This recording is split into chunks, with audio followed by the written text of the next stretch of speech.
मित्रों, आज मैं आपको जैन धर्म के एक महावीर माणिभद्र वीर का इतिहास टूंक में बताने जा रहा हूं, तो आप उसे ध्यान से जरूर सुनिए और यह चैनल को सब्सक्राइब करना मत भूलिए, जिससे मैं आपको ऐसे नए वीडियो देता रहूं। विक्रम संवत 1541 की बात है। उसी समय उज्जैन नगरी के बेरूगढ़ में वसंत पंचमी के शुभ दिन एक धर्मनिष्ठ वणिक दंपति की हवेली में एक बालक का जन्म हुआ। बालक का नाम माणिक चंद्र रखा गया। हवेली में माता पद्मावती का देरासर भी था। धीरे धीरे माणिक चंद्र की बाल्यावस्था पूरी हो गई और युवावस्था में कदम रखते ही माणिक चंद्र का विवाह दारा नगरी के भीम शेठ की पुत्री आनंदरती से हुआ। एक बार उज्जैन में साधुओं का आगमन हुआ। माणिक चंद्र भी वहां गए। साधुओं के साथ अपने विचारों का आदान प्रदान करते समय उन्होंने आकार मूर्ति पूजा का विरोध किया। यह बात सुनकर धर्मनिष्ठ माता बहुत दुखी हुई। माता ने प्रतिज्ञा ली कि जब तक मेरा पुत्र सद्मार्ग पर नहीं चलेगा तब तक मैं घी का त्याग करूंगी। धीरे धीरे समय बीतता गया। 6 महीने के बाद एक बार उज्जैन नगरी के बाहरी उद्यान में आचार्य श्री विमल चंद्र सूरी जी पधारे थे। माता के आग्रह से माणिक चंद्र आचार्य के पास गए, लेकिन यह क्या, आचार्य श्री तो ध्यान में लगे हुए थे। आचार्य श्री की परीक्षा करने हेतु उन्होंने एक लकड़ी जलाई और आचार्य श्री की दाढ़ी जला दी। फिर भी गुस्से होने के बजाय आचार्य श्री ने उन्हें क्षमा दी। माणिक चंद्र को अपनी भूल का एहसास हुआ। उन्होंने इस पापी कृत्य के लिए क्षमा याचना की। बाद में आचार्य श्री ने माणिक चंद्र की मूर्ति पूजा संबंधी जो शंका कुशंकाएं थी वो दूर की। इससे प्रभावित होकर माणिक चंद्र ने महासुदी पंचमी के शुभ दिन सधर्म को अपनाया। इतना ही नहीं, उन्होंने 12 व्रतों को भी धारण किया। थोड़ा समय बीतने पर एक बार आचार्य श्री आगरा में पधारे। जोगानुजोग माणिक चंद्र भी अपने व्यापार हेतु आगरा में थे। वहां गुरुदेव के मुख से उन्होंने शत्रुंजय तीर्थ की महिमा सुनी। उसी ही वक्त उन्होंने निर्णय लिया कि जब तक मैं शत्रुंजय तीर्थ की यात्रा नहीं करूंगा तब तक अन्न जल त्याग करूंगा। और वहां से ही उन्होंने यात्रा का आरंभ किया।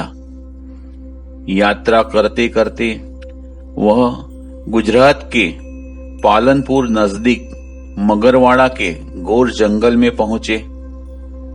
इस समय मगरवाड़ा के जंगलों में डाकुओं का बहुत त्रास था। माणिक चंद्र भी ऐसे डाकुओं के घेरावे में आ गए। डाकुओं ने उसे व्यापारी समझकर तलवारों से प्रहार किया, जिससे माणिक चंद्र का देह 3 हिस्सों में विभाजित हुआ। प्रथम हिस्सा मस्तक था, वो उछलकर अपनी जन्मभूमि उज्जैन बेरूगढ़ में अपनी हवेली में गिरा। दूसरा हिस्सा जो दौड़ था वह उछलकर गुजरात के महसाना के विजापुर नजदीक आगलोड़ क्षेत्र में गिरा और तीसरा हिस्सा जो पिंडियां थी वो मगरवाड़ा में ही रही। इस तरह अपने अंतिम समय पर शत्रुंजय तीर्थ के शुभ ध्यान के प्रभाव से वे कालधर्म हुए और एक अवतारी देव बने। उनका वाहन है ऐरावत हाथी। उसी घटना के थोड़े समय बाद अचानक आचार्य श्री आनंद विमल सूरी जी के साधुओं पर किसी ने मैली विद्या का प्रयोग किया था, जिसकी असर से कितने साधु कालधर्म हुए।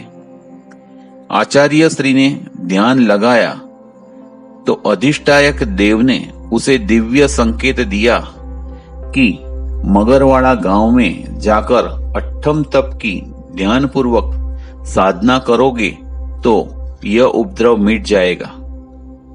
गुरुदेव वहां पहुंचे और ध्यान तप किया, जिसके प्रभाव से माणिभद्र जी देव के रूप में प्रकट हुए और उन्होंने बताया कि मैं ही माणिक चंद्र हूं। बाद में गुरुदेव के मुख से उपद्रव की बात सुनकर उन्होंने उपद्रवकारी काला गोरा भैरव के साथ युद्ध किया और उसे परास्त किया। उनके पास से भविष्य में भी मुनि हत्या नहीं करने की प्रतिज्ञा दिलवाई। उसके बाद गुरुदेव को बताया कि मेरी जागृति हेतु तपागच्छ के उपाश्रय में मेरी स्थापना करवाइए, जिससे साधु साध्वी जी का धर्म लाभ मुझे मिलता रहे। जो कोई सच्चे मन से मुझे याद करेगा उसकी मनोकामना मैं पूर्ण करूंगा और जिन शासन की हमेशा रक्षा और सहायता करूंगा। इस तरह माणिभद्र यक्षराज की महासुदी पांचम के दिन स्थापना हुई और तपागच्छ के रक्षक देव से प्रसिद्ध हुए। जहां जहां शरीर का हिस्सा पड़ा वहां वहां आज बड़े यात्रा स्थल बन गए।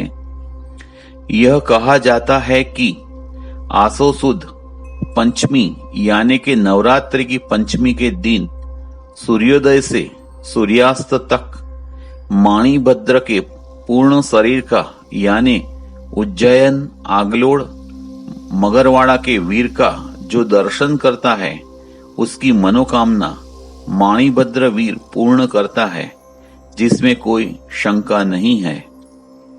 अगर यह वीडियो आपको अच्छी लगी तो लाइक करना मत भूलिए और बेल आइकॉन दबाना मत भूलिए, जिससे मैं ऐसी नई वीडियो के नोटिफिकेशन आपको देता रहूं। जय श्री माणिभद्र वीर।